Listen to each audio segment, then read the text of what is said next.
बहनों, खुदावंद यस्सु मसीह के नाम में आप सबको सलाम। रोज़मर्रा की बाइबल स्टडी प्रोग्राम में आप सबको खुश आमदीद। और खुदावंद के ज़िंदा और पाक कलाम में से हम अपनी रहनुमाई के लिए पढ़ेंगे खरूज की किताब, उसका 24वां बाब और उसकी पहली आयत से लेकर 18वीं आयत तक मैं खुदावंद के पाक कलाम की तिलावत करूंगा। और एक्सोडस चैप्टर 24 वर्स 1 to 18।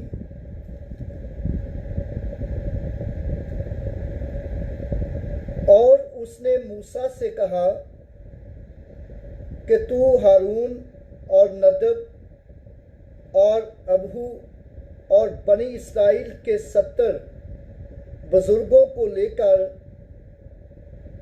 खुदावंद के पास ऊपर आ, और तुम दूर ही से सिजदा करना।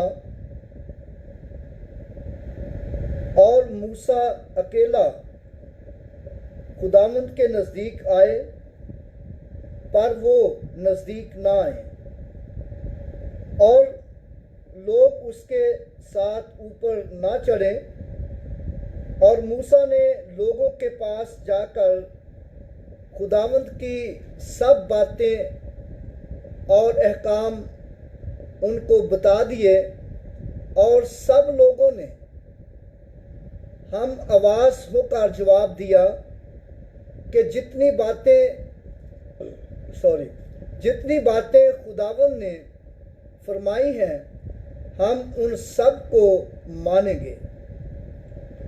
और मूसा ने खुदावंद की सब बातें लिख ली, और सुबह को सवेरे उठकर पहाड़ के नीचे एक कुर्बानगाह और बनी इस्राएल के 12 कबीलों के हिसाब से 12 स्तून बनाए। और उसने बनी इस्राएल के सब जवानों को भेजा जिन्होंने सोख्तनी कुर्बानियाँ चढ़ाईं और बैलों को ज़िबा करके सलामती के ज़बिये खुदावंद के लिए गुजराने माफ़ कीजिएगा। और मूसा ने आधा खून लेकर बासनों में रखा और आधा कुर्बानगाह पर छिड़क दिया। फिर उसने अहदनामा लिया और लोगों को पढ़कर सुनाया। उन्होंने कहा कि जो कुछ खुदावंद ने फरमाया है उस सब को हम करेंगे और ताबे रहेंगे। तब मूसा ने उस खून को लेकर लोगों पर छिड़का और कहा, देखो, ये उस अहद का खून है जो खुदावंद ने इन सब बातों के बारे में तुम्हारे साथ बांधा है। तब मूसा और हारून और नदब और अबहू और बनी इस्राएल के 70 बुजुर्ग ऊपर गए, और उन्होंने इस्राएल के खुदा को देखा। और उसके पांव के नीचे नीलम के पत्थर का चबूतरा सा था जो आसमान की मानंद शफाफ था।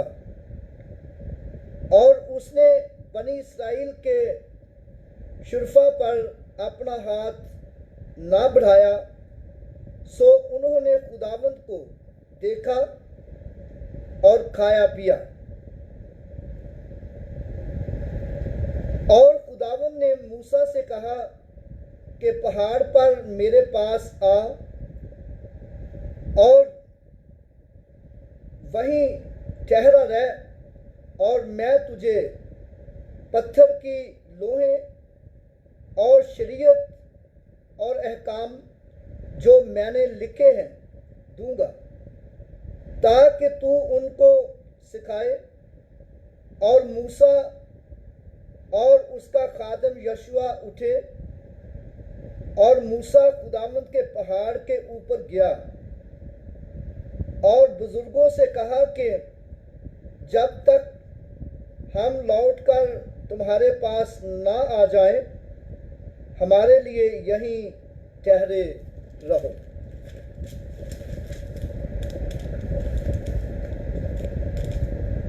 और देखो, हारून और हूर तुम्हारे साथ हैं। जिस किसी का कोई मुकदमा हो वो उनके पास जाए। तब मूसा पहाड़ के ऊपर गया और पहाड़ पर घटा छा गई, और खुदावंद का जलाल कोहा सीना पर आकर ठहरा, और 6 दिन तक घटा उस पर छाई रही। और 7वें दिन उसने घटा में से मूसा को बुलाया, और बनी इस्राएल की निगाह में पहाड़ की चोटी पर खुदावंद के जलाल का मंजर भस्म करने वाली आग की मानद था। और मूसा घटा के बीच में होकर पहाड़ पर चढ़ गया, और वो पहाड़ पर 40 दिन और 40 रात रहा। खुदावंद अपने कलाम के पढ़े और सुने जाने के वसीला से हम सबको बरकत बख्शे। आमीन। मेरे अजीज भाइयों और बहनों, खुदावंद के पाक कलाम का जो हिस्सा हमारे सामने पढ़ा गया, यहाँ पर हम बड़ी खूबसूरत बातें अपनी रहनुमाई के लिए, अपनी बरकत के लिए सीखेंगे। जैसा कि यहाँ पर लिखा है, और उसने मूसा से कहा, तू हारून और नदब अबहू बनी इस्राएल के 70 लोगों को लेकर खुदावंद के पास ऊपर आ। अब खुदावंद खुदा ने अपने बंदा मूसा से कहा कि तू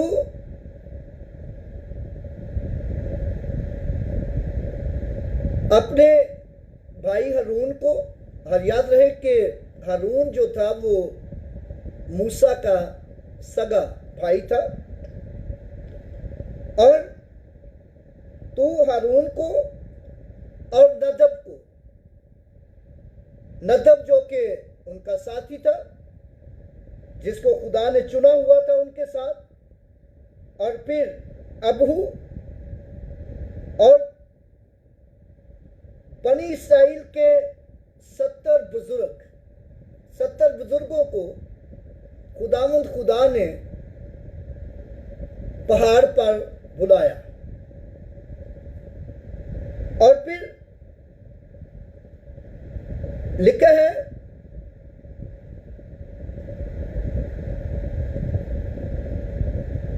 बुजुर्गों को लेकर खुदावंद के पहाड़ का पर ऊपर आ, और तुम दूर ही से सिजदा करना। और ये भी उनको कहा कि बिल्कुल भी नजदीक नहीं आना, दूर ही से सिजदा करना है। और फिर अगले हिस्से में लिखा है, और मूसा अकेला खुदावंद के नजदीक आए। सब लोग जो है वो खुदावंद के नजदीक ना आए, और सिर्फ मूसा अकेला जो है वो खुदा के नजदीक आए। क्यों? क्योंकि बाइबल मुकद्दस ये बताती है कि खुदा का जलाल जो है, ये बनी नो इंसान जो है वो देख नहीं सकता। और अगर खुदा का जलाल बनी हुई इंसान देखेगा, या पूरे जलाल में जिस जलाल में खुदा है, तो वो मर जाएगा। और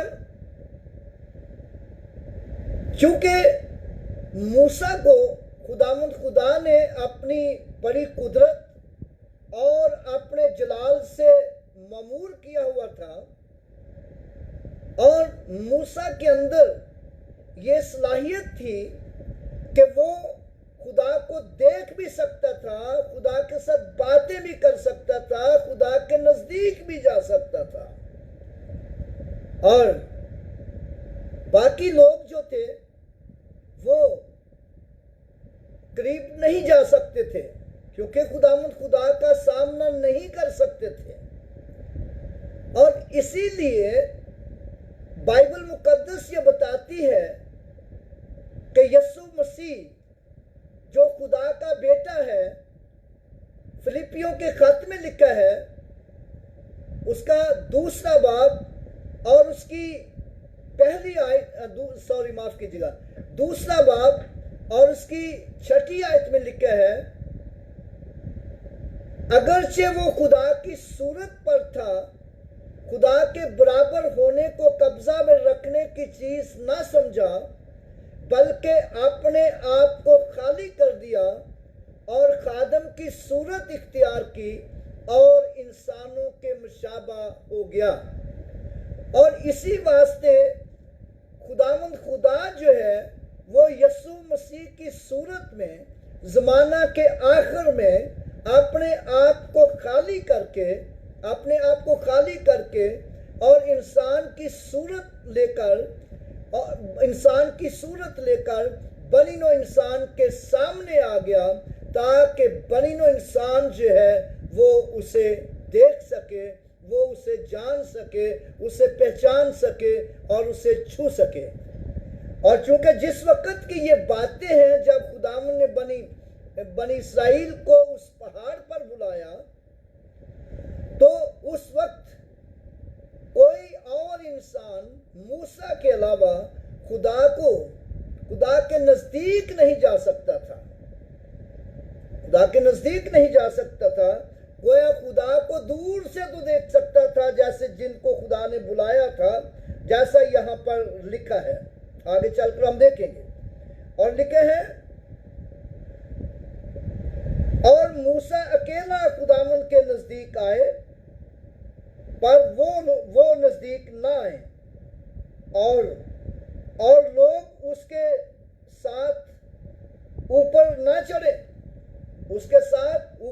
चढ़े, क्योंकि वो जगह मुकद्दस है और वो जगह पाक है, और वो जगह सब लोगों के लिए नहीं है।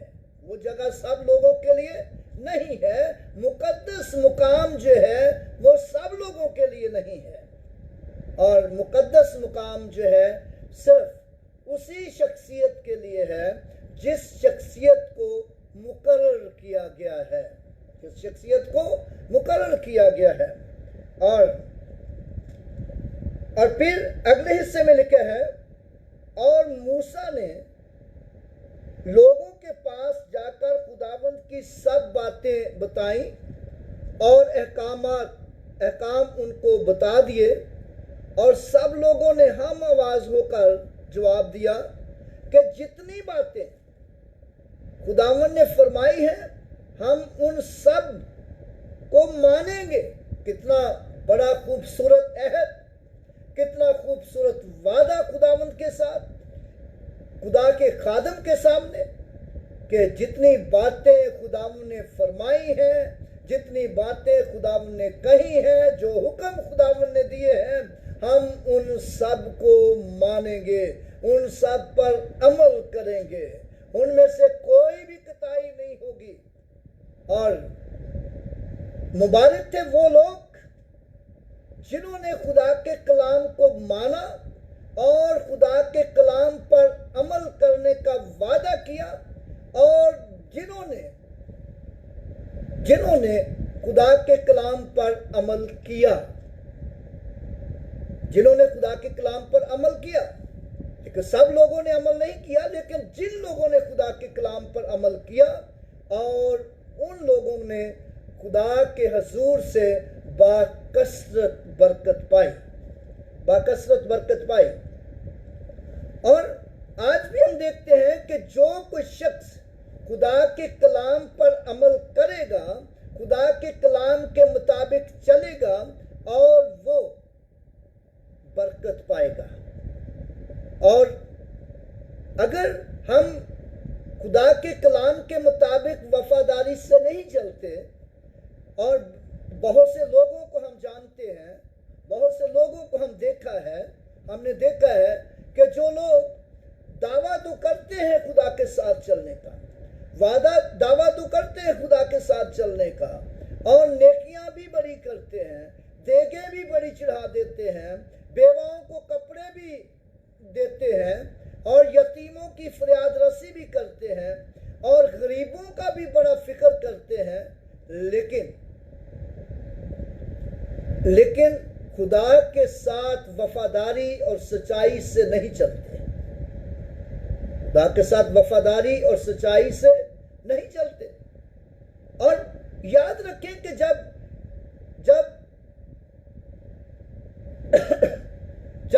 मरियम मार्था ने जटामासी का इत्र लेकर यीशु के पांव पर डाला, तो यीशु के पांव पर डाला,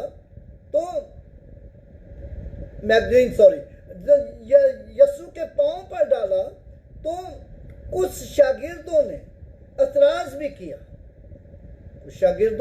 भी किया और कहा कि ये इतना कीमती इत्र और ये बेचकर 200 दिनार का बिक सकता था, और इसको गरीबों में तकसीम किया जा सकता था, गरीबों को दिया जा सकता था।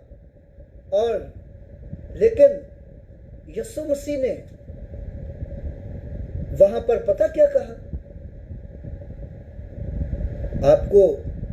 आप में मेरे सामने बड़े पढ़े लिखे लोग और आलम लोग बैठे होंगे, और यीशु मसीह ने कहा, गरीब गुरबा तो हमेशा तुम्हारे साथ है, गरीब गुरबा तो हमेशा तुम्हारे साथ है, लेकिन मैं हमेशा तुम्हारे साथ नहीं रहूंगा।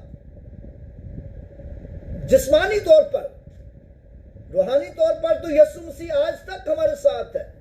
उसने ये भी कहा, देखो दुनिया के आखिर तक मैं हमेशा तुम्हारे साथ हूं।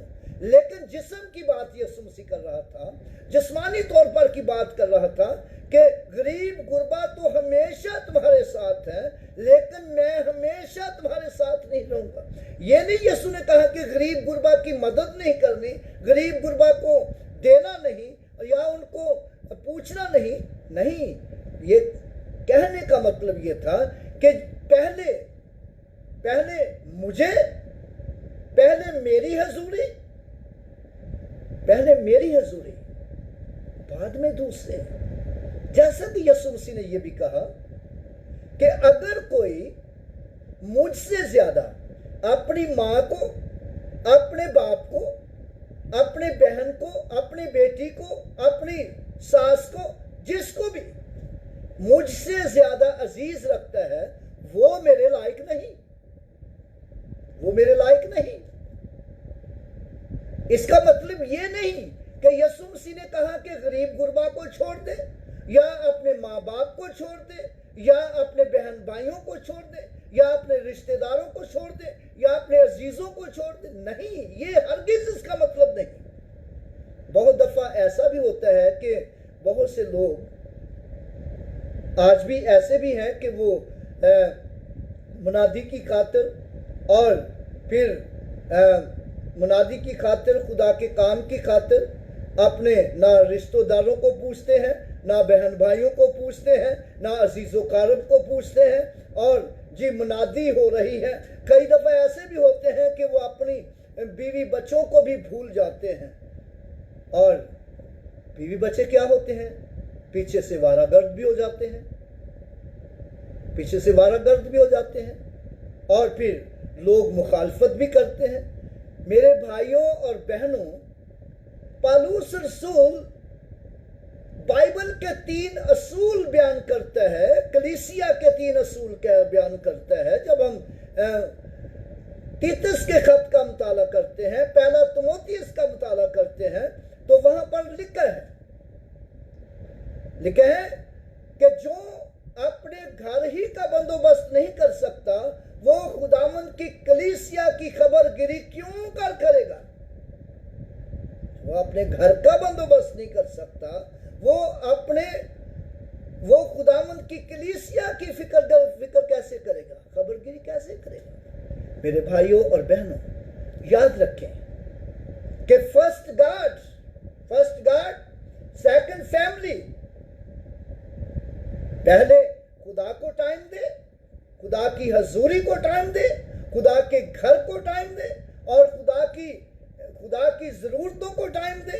फिर उसके बाद अपने बीवी बच्चों को भी टाइम दें, अपने घर को भी टाइम दें, अपने अजीजों कारब को भी टाइम दें, और मुनादी भी करें, खुदावंद का काम भी करें। ये नहीं कि आप बाहर मुनादी कर रहे हैं और पीछे से आपके बच्चे आवारा हो जाएं। और याद रखें कि आप अपने, और यहां पर हम देखते हैं कि उन लोगों ने उस औरत के ताल्लुक से कहा कि इसने जटामासी का तेल जो है, इत्र जो है, इस पर डाल दिया है, और ये तो 200 दिनार का बिक सकता था, ये तो गरीब गुरबा में तकसीम हो सकता था। लेकिन गरीब गुरबा को भी देना जरूरी है, लेकिन पहले खुदावंद की हजूरी, पहले खुदावंद की वफादारी, पहले खुदावंद की वफादारी। यहां पर हम देखते हैं कि उन लोगों ने इकरार किया और कहा, और लिखा है, और सब लोगों ने हम आवाज होकर जवाब दिया कि जितनी बातें खुदावंद ने फरमाई हैं हम उन सब को मानेंगे। और मूसा ने खुदावंद की सब बातें लिख ली, और सुबह को सवेरे उठकर पहाड़ के नीचे कुर्बानगाह और बनी इस्राइल के 12 कबीलों के हिसाब से 12 सतून बनाए, और उसने बनी इस्राइल के जवानों को भेजा, जिन्होंने सोख्तनी कुर्बानियां चढ़ाई और बैलों को ज़िबा करके सलामती के ज़िबहे खुदावंद के लिए गुजराने। मूसा ने आधा खून लेकर बासलों में रखा और आधा कुर्बानगाह पर छिड़का, आधा खून कुर्बानगाह पर छिड़क दिया, और फिर उसने अहदनामा लिया और लोगों को पढ़कर सुनाया, और उन्होंने कहा, जो कुछ खुदा ने फरमाया है उस सब को हम करेंगे और ताबे रहेंगे। यहां पर हम एक दूसरी बात देखते हैं कि पहला इकरार उन्होंने किया कि हम जो कुछ खुदावंद ने अहकामात दिए हैं उनको हम मानेंगे। और दूसरी बात हम देखते हैं कि उन्होंने कहा कि जो कुछ खुदावंद ने करने को कहा है वो हम करेंगे, जो कुछ खुदावंद ने करने को कहा है वो हम करेंगे। और फिर तीसरी बात, और ताबे रहेंगे, जो कुछ करने को कहा है वो करेंगे, मानेंगे, जो कुछ करने को कहा करेंगे, और फिर खुदावंद अपने खुदा की ताबेदारी भी करेंगे, ताबे रहेंगे। और मेरे भाइयों और बहनों, वो लोग जो ताबेदारी करते हैं और वफादारी से खुदावंद के साथ चलते हैं, आपको पता है कि उनके साथ कितने बड़े वादे किए गए हैं खुदावंद के कलाम में। जब हम यशायाह की किताब का मुताला करते हैं, यशायाह की किताब उसका पहला बाब उसकी 18वीं और 19वीं आयत में लिखा है, अब खुदावंद फरमाता है, आओ हम बाहम हुज्जत करें। अगरचे तुम्हारे गुनाह किरमजी हो तो वो बर्फ की मानो सफेद हो जाएंगे, और हर चांद अरगवानी हो तो वो ऊन की मानत उजले होंगे। हर चांद अरगवानी हो तो ऊन की मानत उजले होंगे। और अगर तुम राजी और फरमाबरदार हो तो जमीन के अच्छे अच्छे फल खाओगे। अगर तुम राजी और फरमाबरदार हो तो जमीन के अच्छे अच्छे फल खाओगे, यानी हर तरह की बरकत तुम्हें मिलेगी, हर तरह की खुशी, हर तरह का इत्मीनान तुम्हें मिलेगा। और फिर जब हम यूहन्ना की अंजील और उसका 15वां बाब उसकी 7वीं और 8वीं आयत पढ़ते हैं तो वहां पर लिखा है, यीशु मसीह ने कहा, अगर तुम मुझ में कायम रहो और मेरी बातें तुम में कायम रहें, अगर तुम मुझ में कायम रहो और मेरी बातें तुम में कायम रहें, तो मांगो, जो चाहो सो मांगो, वो तुम्हारे लिए हो जाएगा। जो चाहो सो मांगो, वो तुम्हारे लिए हो जाएगा। मेरे भाइयों और बहनों, कितना खूबसूरत वादा उन लोगों के साथ जो लोग खुदा के कलाम को सुनेंगे, मानेंगे और फिर उसके ताबे रहेंगे। और फिर इस तस्ना की किताब उसके 28वें बाब की पहली आयत में लिखा है, अगर तू अपने खुदा की बात को एहतियात से मानकर और उसके सब अहकाम को जो आज के दिन मैं तुझको देता हूं, तो खुदावंद तेरा खुदा दुनिया की सब कौमों से ज्यादा तुझको सरफराज करेगा, सब कौमों से ज्यादा सरफराज करेगा। और आप आज देख ले, इस्राएल ने खुदावंद के साथ वादा किया, खुदावंद के साथ अहद उपमान किए, और खुदावंद ने सब कौमों से ज्यादा बनी इस्राएल कौम को सरफराज किया है। और वो सरफराज है वो कौम, और उसकी सरफराजी को छीन नहीं सकता। बेशक कई कौमों ने उनसे सरफराजी छीनने की कोशिश की, लेकिन छीन नहीं पाए। और फिर अगले हिस्से में लिखे 8वीं आयत में, तब मूसा ने उस खून को लेकर लोगों पर छिड़का और कहा, देखो ये उस अहद का खून है जो खुदावंद ने सब बातों के बारे में तुम्हारे साथ बांधा है, और खुदावंद ने तुम्हारे साथ सब बातें जो उसने अहद बांधा है, उन सब का खून जो है, उस अहद का खून जो है, ये वो खून है। और फिर मूसा ने लिया और उन पर छिड़का, किस लिए छिड़का? ताकि उनके गुनाहों का कफारा हो जाए। क्योंकि खून जब बनी इस्राएल पर छिड़का जाता था, बैलों और बछड़ों का खून सरदार काहिन जब बनी इस्राएल पर छिड़का जाता था, तो इस बात की अलामत थी कि बनी इस्राएल के गुनाहों का कफारा हो गया। और जैसा कि अब्रानियों के खत में लिखा है, जब हम अब्रानियों का खत उसका 9वां बाब पढ़ते हैं और उसकी 11वीं और 12वीं आयत में लिखा है, पहला अब्रानियों का खत उसका 9वां बाब उसकी 11वीं और 12वीं आयत में लिखा है,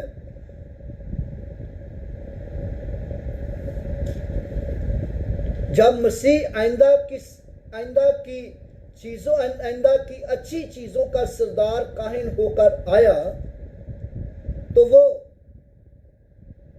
उस खैमा की राह से नहीं जो हाथों का बना हुआ, बल्कि उस मुकद्दस और पाक तरीन मुकाम में दाखिल हो गया, अपना ही खून लेकर पाक तरीन मुकाम में दाखिल हो गया और अबदी खलासी कराई। मेरे भाइयों और बहनों, खुदावंद यीशु मसीह आइंदा की अच्छी चीजों का सरदार काहिन होकर आया, आइंदा की अच्छी चीजों का सरदार काहिन होकर आया और उस मुकद्दस और बुजुर्ग तर खैमा की राह से नहीं जो हाथों का बना हुआ है, जो हाथों का बना हुआ है, बल्कि अपना ही खून लेकर पाक तरीन मुकाम में दाखिल हो गया और अबदी खलासी कराई, अबदी खलासी कराई और तमाम बनी नौ इंसान का जो यीशु मसीह पर ईमान लाता है और यीशु मसीह पर ईमान लाने के बायस और वो गुनाहों की मुआफ़ी हासिल करता है और फिर हमेशा की जिंदगी हासिल करता है, क्योंकि बाइबल मुकद्दस हमें ये बताती है गुनाह की मजदूरी मौत है और खुदा की बख्शिश हमारे मसीह यीशु में हमेशा की जिंदगी है। और जो कोई शख्स यीशु मसीह के कफारे पर ईमान लाता है, यीशु के खून पर ईमान लाता है और वो अबदी खलासी पाता है, वो अबदी खलासी पाता है। इसीलिए बाइबल मुकद्दस में लिखा है, जब हम पहला क्रंथियों उसका 9वां बाब, पहला क्रंथियों उसका पहला बाब उसकी 18वीं आयत पढ़ते हैं तो वहां पर लिखा है, सलीब का पैगाम हलाक होने वालों के नजदीक तो बेवकूफी है, मगर हम निजात पाने वालों के नजदीक खुदा की कुदरत है। हम निजात पाने वालों के नजदीक खुदा की कुदरत है। 1 Corinthians chapter 1 verse 18, for the message of the cross foolishness to those who are perishing, but to us who are being saved, it is the power of God. It is the power of God. और खुदा का कलाम और सलीब का पैगाम हलाक होने वालों के नजदीक तो बेवकूफ़ी है, मगर हम निजात पाने वालों के नजदीक खुदा की कुदरत है, क्योंकि यीशु मसीह अपना ही खून लेकर पाक तरीन मुकाम में दाखिल हो गया। और पुराने अहदनामे में तो सरदार काहिन साल में एक मर्तबा बैलों और बछड़ों का खून लेकर और वो बनी इस्राएल कौम पर छिड़कता कि उनके गुनाहों का कफारा हो जाए। और बाइबल मुकद्दस हमें यह बताती है कि यीशु मसीह अपना ही खून लेकर पाक तरीन मुकाम में दाखिल हो गया और अबदी खलासी कराई, अबदी खलासी गुनाहों से भी कराई, मौत से भी कराई और हमेशा की जिंदगी में दाखिल कर लिया। और फिर हम यहाँ पर हम देखते हैं 9वीं आयत में लिखे हैं, तब मूसा और हारून और नदब और अबहू ने बनी इस्राएल के 70 बुजुर्ग ऊपर गए और उन्होंने इस्राएल के खुदा को देखा और उसके पांव नीचे नीलम के पत्थर का स्तून सा था जो आसमान की मानद शफाफ था, और उसने बनी इस्राएल के शरफा पर अपना हाथ न बढ़ाया, सो उन्होंने खुदावंद को देखा और खाया पिया। Hallelujah, praise God. कितनी बड़ी बात कि वो खुदा ने बनी इस्राएल के शरफा पर यानी उन बुजुर्गों पर हाथ ना बढ़ाया। क्या हाथ नहीं बढ़ाया? यानी कि अपनी गजब का हाथ नहीं बढ़ाया और उनको हलाक नहीं किया। क्यों? इसलिए कि पहली बात कि खुदा ने उनको अपने बंदा मूसा की मार्फत बुलाया था। फिर दूसरी बात कि वो खुदा के बंदा मूसा के साथ गए थे, अपने आप नहीं चले गए थे। समय खुदा ने बुलाया है तो बस हम अब मूसा की क्या जरूरत है। हमें खुदा ने बुला लिया, अभी हमें खुदा की खादम की इस बार क्या ज़रूरत है। आज बहुत से लोग हैं जो खुदा के खादमों को, जिनके वसीला से उनकी बुलाहट होती है, जिनके वसीला से वो निजात पाते हैं, उनको वो भूल जाते हैं। कई दफ़ा उनके मुखालफत में खड़े हो जाते हैं, कई दफ़ा उनके बारे में बुरी बुरी बातें कहना शुरू कर देते हैं। हालांकि उसी खादम ने उनको अंजील सुनाई होती है, उसी खादम के वसीला से उन्होंने बपतिस्मा लिया होता है, उसी खादम के वसीला से उन्होंने खुदा के साथ चलना सीखा होता है। और बाद में फिर कहते हैं जी उनको तो इतना पता ही नहीं है, और हम उनसे ज़्यादा पढ़े लिखे हैं, हम उनसे ज़्यादा इल्म रखते हैं। बेशक आप उस खादम से जिसने आपको निजात के लिए कायल किया है, जिसके वसीला से आपने निजात पाई है, बेशक आप उससे ज़्यादा इल्म रखते हों, आपके अंदर उससे ज़्यादा सलाहियत हो, लेकिन मत भूलिए उस खुदा के खादम को जो आपका रहनुमा था। और यहाँ पर हम देखते हैं कि उन्होंने अकेले नहीं चले गए कि हम ठीक है जी हम, और फिर यहाँ पर हम देखते हैं कि जब वो गए हैं तो खुदाम ने भी उन पर अपना हाथ गजब वाला नहीं बढ़ाया, बल्कि लिखा है उन्होंने क्या किया है, खुदा को देखा किसकी मार्फत? अब खुदा के बंदा मूसा की मार्फत उन्होंने खुदा को देखा। और फिर बरकत क्या भी है? खुदावंद का वो खाना जो उनके लिए तैयार किया गया था, खाया पिया है। कितनी बड़ी बात कि उन्होंने खुदावंद का खाना खाया, प्रेज़ गॉड। लेकिन किसकी मार्फत? खुदा के खादम की मार्फत, जिसके वसीला से वो बुलाए गए थे। और मेरे भाइयों और बहनों, मैं इसमें ज़्यादा तफसील में नहीं जाना चाहता, लेकिन जिन खादमों के वसीला से आप तक अंजील पहुंची है, आपको खुदा का कलाम जिन खादमों ने सुनाया है, जिनके वसीला से आपने तौबा की, जिनके वसीला से आपने बपतिस्मा लिया, जिनके वसीला से आपने बरकत पाई है, जिनके वसीला से आप कुदरत के साथ इस्तेमाल हो रहे हैं, उनको कभी ना भूलें, बेशक वो इल्म में आपसे कम ही क्यों ना हो। और फिर अगले हिस्से में लिखे है 12वीं आयत में, और खुदावन ने मूसा से कहा, पहाड़ पर मेरे पास आ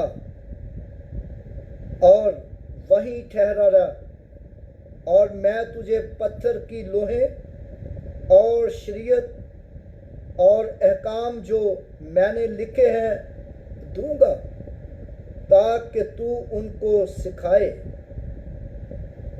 खुदावन ने मूसा को फिर उनसे अलग किया कि तू अलग मेरे पास आ,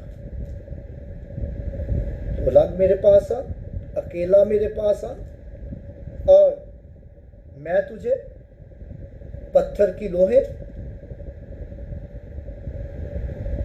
और शरीयत और अहकाम जो मैंने लिखे हैं, खुदावन कह रहा मैंने लिखे हैं, जो अहकामात बनी इस्राएल कौम को दिए गए, जो अहकामात खुदावन ने बनी इस्राएल कौम को दिए, और वो खुदा ने अपने हाथ से लिखे।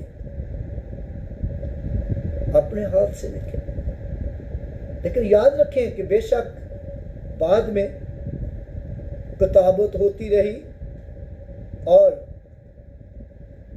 खुदा के मुकर्ररा लोग लिखते रहे शरीयत को, लेकिन सबसे पहले शरीयत अहकामात खुदा ने अपने हाथ से लिखे। याद रखें कि खुदा का कलाम जो है, ये खुदा खुदा के हाथों का लिखा हुआ है, खुदा के अहकामात खुदा के हाथों से लिखे हुए हैं। और जब हम पतरस के खत का मुताला करते हैं तो पतरस के खत में लिखे है, हर एक सहीफा खुदा के इल्हाम से है, हर एक सहीफा खुदा के इल्हाम से है, यानी खुदा की तहरीक से है। तहरीक वो होती है कि जैसा मिसाल के तौर पर हम स्कूल में पढ़ने जाते हैं और टीचर जो है वो स्टूडेंट का हाथ पकड़ता है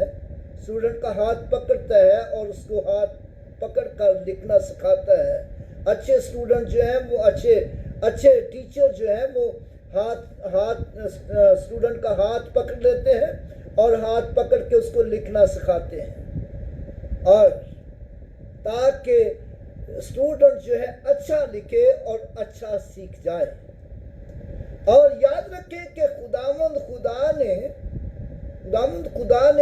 जो खुदा ने अपना कलाम लिखवाया, और खुदा ने अपने मुकद्दस नबियों का, अपने उन मुकद्दस लोगों का जिन्होंने लिखा और उनका हाथ पकड़ कर लिखवाया रूहुल कुद्दस की हिदायत से। और इसलिए खुदा का कलाम बड़ा मोतबर कलाम है, और मुबारक वो लोग हैं जो खुदा के कलाम पर अमल करते हैं।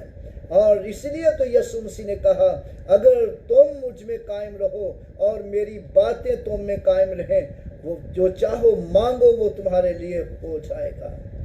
मेरे भाइयों और बहनों, खुदा का कलाम अपने अंदर कुदरत रखता है, खुदा का कलाम अपने अंदर पावर रखता है। God's word has the power within itself, its own fulfillment. Whatever God has promises will come to pass. His word cannot fail. मेरे भाइयों और बहनों, याद रखें कि खुदा का कलाम फेल नहीं हो सकता। खुदा का कलाम आपकी जिंदगी में पूरा होगा, खुदा का कलाम आपकी जिंदगी में पूरा होगा। और यहाँ पर हम देखते हैं कि क्योंकि खुदा ने अपना कलाम अपने हाथ से लिखा है, और फिर लिखा है, और मूसा और उसका खादम यशवा उठे, और मूसा खुदा के पहाड़ के ऊपर गया और बुजुर्गों से कह गया कि जब तक हम लौट कर तुम्हारे पास ना आ जाएं, तुम हमारे लिए यहीं ठहरे रहना, तुम हमारे लिए यहीं ठहरे रहो। और देखो, हारून और हूर तुम्हारे साथ हैं, यानी कि उनको अकेला नहीं छोड़ के गए, बल्कि हारून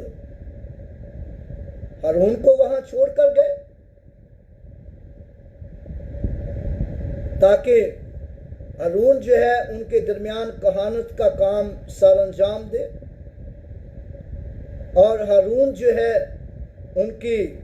उनकी लीडरी करे, जैसा कि यहाँ पर लिखा है, और तुम्हारे साथ है, जिस किसी का कोई मुकदमा हो वो उनके पास जाए, यानी कि अपने मुकदमे लेकर उनके पास जाएं, ताकि वो तुम्हारे मुकदमे जो हैं वो रिसॉल्व करेंगे, तुम्हारे मसले मसाइल जो हैं वो क्लियर करेंगे। और तब मूसा पहाड़ के ऊपर गया और पहाड़ पर घटा छा गई, पहाड़ पर बड़ी घटा छा गई, और बादलों ने साया कर लिया, और फिर खुदावंद का जलाल कोहे सीना पर आकर ठहरा, खुदा का जलाल कोहे सीना पर आकर ठहरा, और 6 दिन तक उस पर घटा छाई रही, 6 दिन तक कालियां घटा उस पर छाइयां रही। और फिर छाई रही, और और 7वें दिन उसने गटा में से मूसा को बुलाया और बनी इस्राएल की निगाह में पहाड़ की चोटी पर खुदावंद का जलाल का मंजर भस्म करने वाली आग की मानद था। खुदावंद का जलाल का मंजर भस्म करने वाली आग की मानद था। और जब हम खुदावंद के जलाल के ताल्लुक से पढ़ते हैं, देखते हैं कि जब यीशु मसीह सलीब पर मर गया और तीसरे दिन मुर्दों में से जी उठा, आसमान पर चढ़ गया और खुदा के दाहिने हाथ पर बैठा है, और हम मुकाशफा की किताब में पढ़ते हैं कि जब यूहन्ना आरिफ यीशु मसीह का शागिर्द, यूहन्ना जो यीशु मसीह का शागिर्द है, और वो पतमस के जजीरा में कैद किया गया था, पतमस के जजीरा में कैद किया गया था, तो लिखा है कि खुदावंद का बंदा पतरस यूहन्ना रसूल लिखता है पहले बाब में, मुकाशफा पहला बाब उसकी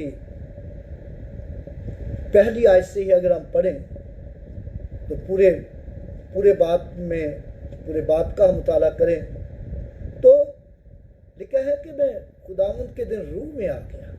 खुदावंद का बंदा यूहन्ना रसूल ये कहता है, मैं खुदावंद के दिन रूह में आ गया। और फिर क्या देखा है? जो कुछ आसमान पर होने वाला था, जो कुछ हो रहा था, या जो कुछ होने वाला है, या जो कुछ हो चुका है, वो सब मैंने देखा, सब देखा। और फिर मैंने एक शख्सियत को देखा, यानी खुदावंद यीशु मसीह को देखा। जब उसने उसे देखा है तो उसके बाल सफेद ऊन की मानद, दाढ़ी सफेद ऊन की मानद, और उसकी आंखें आग के शोला की मानद, उसकी आंखें आग के शोला की मानद, और उसका चेहरा ऐसा चमकता था जैसे तेजी के वक्त आफताब। और आप देखें जब सूरज गर्मियों में तेजी के वक्त चमकता हो तो कोई उसकी तरफ देख नहीं सकता, बल्कि उसके नीचे ठहर भी नहीं सकते, और जल्दी जल्दी साए की तलाश होती है। अगर थोड़ा सफर भी करना पड़े धूप में तो लोग घबराते हैं, करते जरूर हैं लेकिन घबराते हैं, जल्दी साए की तलाश में होती हैं, जल्दी ठंडक की तलाश में होते हैं। और खुदावंद का बंदा यूहन्ना ये कहता है, जब मैंने उसे देखा तो उसकी ताब न लगा सका, मुर्दा सा उसके पांव में गिर पड़ा, मुर्दा सा पांव में गिर पड़ा। क्योंकि बाइबल मुकद्दस में यह बताती है कि खुदा जब अपने पूरे जलाल के अंदर है, पूरे जाहो जलाल के अंदर है, तो बनी नो इंसान उसे देख नहीं सकता। बनी नो इंसान उसे देखेगा तो मर जाएगा। और यहां पर हम देखते हैं कि बनी इस्राएल ने उस पहाड़ पर दूर से नजारा देखा है, दूर से नजारा देखा है। कि नजारा क्या देखा है? कि खुदावंद का जलाल जो है भस्म करने वाले आग की मानद है, आग की मानद है। इसीलिए तो बाइबल मुकद्दस ये बताती है कि यीशु मसीह ने अपने आप को खाली कर दिया, खादम की सूरत इख्तियार की और इंसानों के मुशाबा हो गया, इंसानों के मुशाबा हो गया, और इंसानी शक्ल में जाहिर होकर अपने आप को खाली कर दिया। लेकिन अफसोस की बात यह है कि हम अपने आप को खाली नहीं करते, हम अपने आप को खाली नहीं करते। और बहुत से लोग हैं वो बाइबल भी पढ़ते हैं, बड़ा इल्म भी रखते हैं, बड़ा इल्म भी रखते हैं और खुदा के साथ चलने का भी दावा करते हैं, लेकिन अपनी अना जो है उसको नहीं छोड़ते, अपनी अनापरस्ती खत्म नहीं करते, अपनी आकड़ खत्म नहीं करते, और बल्कि वो कहते हैं जो कुछ मैं कहता हूँ वो ही होना चाहिए, जो कुछ मैं कहता हूँ वही हो और कुछ हो ही नहीं सकता, और जो कुछ मैं कहता हूँ वही हो और कुछ हो ही नहीं सकता। अगर कोई सही बात भी कहता हो तो अपनी अना की खातिर वो मानने के लिए तैयार नहीं होते, वो करने के लिए तैयार नहीं होते।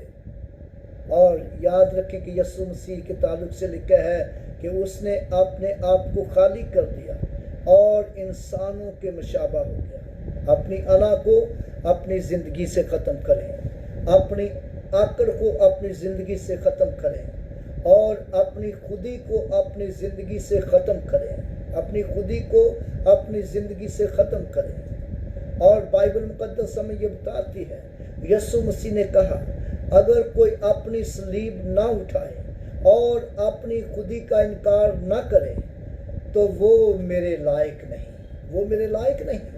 अपनी खुदी को अपनी ज़िंदगी से निकालें, अपनी अनापरस्ती को अपनी ज़िंदगी से निकालें और अपनी आकड़ को अपनी ज़िंदगी से निकालें और अपने बड़ेपन को अपनी ज़िंदगी से निकालें और खादम की सूरत इख्तियार करें। और जब हम फिलिपियों उसका पहला दूसरा बाब उसकी 5वीं आयत पढ़ते हैं तो वहाँ पर लिखा है वैसा ही मिजाज रखो जैसा मसीह यस्सु का भी था, वैसा ही मिजाज रखो जैसा मसीह यस्सु का भी था। अगरचे वो खुदा की सूरत पर था, खुदा के बराबर होने को कब्जा में रखने की चीज ना समझा बल्कि अपने आप को खाली कर दिया। मेरे भाइयों और बहनों, अपने आप को खाली करें, अपने आप को खाली करें अपनी अनापरस्ती से, अपने गुनाहों से, अपनी गलतियों से, अपनी कमजोरियों से, अपनी बुरी बातों से अपने आप को खाली करें, अपने आप को खाली करें, इंसानों के मुशाबा हो जाएं। और जैसा कि पतरस के खत में लिखा है उसके पहला पतरस का दूसरा बाब उसकी 21वीं आयत में लिखा है मसीह ने भी तुम्हारी खातिर दुख उठाकर तुम्हें एक नमूना दे गया और उसके नक्शे कदम पर चलो। मसीह तुम्हारी खातिर दुख उठाकर तुम्हें एक नमूना दे गया, उसके नक्शे कदम पर चलो। और वो गालियां खाकर गाली नहीं देता था, वो जब उसको लोग धमकाते थे वो धमकी सुनकर धमकाता नहीं था बल्कि अपने आप को सच्चे इंसाफ करने वाले के सुपुर्द करता था, अपने आप को सच्चे इंसाफ करने वाले के सुपुर्द करता था।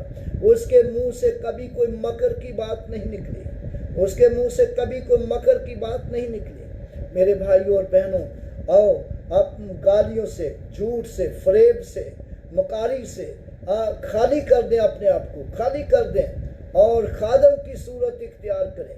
यस्सु मसीह के मुशाबा हो जाएं, यस्सु की मानद हों और उसके नक्शे कदम पर चलें।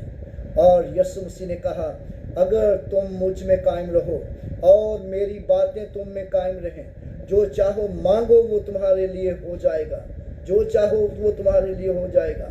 If you remain in me and my words remain in you, ask whatever you wish, it will be done for you. Hallelujah, it will be done for you. वो सब कुछ तुम्हारे लिए हो जाएगा। Hallelujah, Hallelujah। आइए खुदावंद के हजूर अपने सरों को झुकाएं और दुआ मांगें और खुदावंद आप सबको बरकत देना चाहता है। हालेलुया। रिसंदर रब्बा बर्रा कथल रब्बा कमंपोरी Kamburu buru sandala sheri ke mansori bili kamampa. Amara sandari aya soro kotori bili kamampori. Le sandara babara katori bili kansle sharabara kabara kamamporiya. खुदाम तेरा शुक्र तेरी तारीफ हो, तू जो हम सबको प्यार करता है, हर तरफ से संभालता है और बरकत बख्शता है। खुदाम शुक्रगुजार है कि तूने आज तक हम सब की हिफाजत की, निगहबानी की, तूने सलामती बख्शी है। खुदाम हमारे दिल तेरी शुक्रगुजारी से भरे हुए हैं। खुदाम तुझे सिजदा करते हैं क्योंकि तू ही सिजदे और ताज़ीम के लायक है, तू प्यार और मोहब्बत के लायक है। ओ खुदाम तेरा शुक्र हो, तू जो हमारा प्रोटेक्टर है। You are our protector, hallelujah. You are our saviour, रबरा शंदर रबरे कमपोरिया, hallelujah. You are our rock, hallelujah. You are our refuge, hallelujah. रो रबरा शंदर रबरा कमपोरिया। खुदाम तू बड़ी कुदरत को नाज़िल फरमाकर एक एक भाई को, एक एक बहन को जो खुदाम मुझे देख रहे हैं, जो लोग मुझे सुन रहे हैं, एक एक पर तेरा फजल हो जाए, एक एक पर तेरी बरकत तेरी रहमत हो जाए। खुदाम हर एक की जरूरतें अपने शाही खजाना से पूरी कर खुदाम पाक। खुदा यीशु के नाम से बेरोजगारों को रोजगार दे, बे औलाद बेटे बेटियों को औलाद दे खुदाम पाक। खुदा यीशु मसीह के नाम से बीमारों को शिफा दे खुदाम पाक। खुदा कोरोना वायरस को पूरी दुनिया से खत्म कर दे खुदाम। ओ खुदाम पाक, खुदा मुझे और मारिया को अपने जलाल के लिए बढ़ा, और खुदा जितने बेटे बेटियां और जितने बहन भाई खुदा पाक खुदा तेरा कलाम सुनाते हैं, हर एक पर तेरी बरकत तेरा फजल हो खुदा पाक। खुदा हर तरह से खुदा तू हम सब की सहायता फरमा, रात भर हम सब की हिफाजत निगहबानी करना, रोया में ख्वाबों में तुम्हारे साथ कलाम करना, सुबह उठे तेरा मुकद्दस नाम हम सब के लबों पर हो और तेरी शुक्रगुजारी करते उठे। यीशु मसीह के नाम से ये दुआ मांगते हैं, आमीन। आए हमारे बाप, तू जो आसमान पर है, तेरा नाम पाक माना जाए, तेरी बादशाहत आए, तेरी मर्ज़ी जैसी आसमान पर पूरी होती है ज़मीन पर भी हो। हमारे रोज़ की रोटी आज हमें दे, जिस तरह अपने कर्जदारों को मुआफ़ करते हैं, तू हमारे कसूर मुआफ़ कर, हमें आजमाइश में ना पड़ने दे, बल्कि बुराई से बचा, क्यों जो बादशाही कुदरत जलाल हमेशा तेरे हैं, आमीन। अब हमारे खुदा यीशु मसीह का फजल, खुदा बाप की मोहब्बत, रूहुल कुद्दस की रफ़ाकत और शराकत अब से लेकर हमेशा तक हम सब के साथ और दुनिया के कुल ईमानदारों के साथ होती रहे, आमीन। हालेलुया। मेरे भाइयों और बहनों, खुदावंद आप सबको बरकत दे, और मैं उम्मीद करता हूँ कि आप सब ने बड़ी कसरत से बरकत पाई होगी। और मैं आपको बताना चाहता हूँ कि मुझे खुदावंद का शुक्र हो कि आधा घंटा पहले मारिया बेटी ने कहा कि अब्बू जी आप खुदा का कलाम सुना दें, तो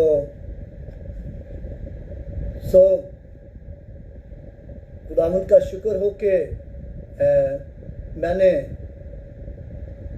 10 मिनट पहले बाइबल पकड़ी, और कलाम सुनाने से 10 मिनट पहले बाइबल पकड़ी, और खुदावंद ने मुझे ये मैसेज दे दिया जो मैंने आप तक पहुंचाया है। और मैं उम्मीद करता हूं कि आप सबको बरकत मिली होगी। और याद रखें कि खुदा के खादिम को खुदा के कलाम के लिए हर वक्त तैयार रहना चाहिए। बहुत दफ़ा लोग कहते हैं कि तैयारी के लिए 2 घंटे 4 घंटे या इतना अच्छी बात है, तैयारी करनी चाहिए, लेकिन यह है कि खुदा के खादिम के पास हर वक्त हर घड़ी मैसेज तैयार होना चाहिए। कभी भी किसी जगह पर भी आपको खिदमत के लिए बुलाया जा सकता है और आपके पास खुदा का कलाम हो। तो खुदावंद आपको बरकत दे, और मैं उम्मीद करता हूँ कि आप सबको बाकसरत बरकत मिली होगी और आपने बरकत पाई होगी। और हम इस ज़बूर के साथ अपने इबादत को ख़त्म करते हैं। रहेगा नाम सदा तिकर मसीदा रहेगा नाम सदा तिकर मसीदा रहेगा जब तलक सूरज रहेगा रहेगा जब तलक सूरज रहेगा खुदा दा पाक ना है शान वाला खुदा दा पाक ना है शान वाला सदा तो है सदा तिकर रहेगा सदा तो है सदा तिकर रहेगा ते उस तो बरकता सब लोग पावन ते उस तो बरकता सब लोग पावन ते कौमायो दिया धन्यवाद गावन ते कौमायो दिया धन्यवाद गावन बुजुर्गियों दी है दुनिया ते सारी बुजुर्गियों दी है दुनिया ते सारी कहो आमीन में फिर दूसरी बारी कहो आमीन में फिर दूसरी बारी हालेलुया। आप सबको सलाम। खुदावंद आपको बरकत दे और यीशु मसीह की बरकत आप सब पर हमेशा रहे। God bless you all.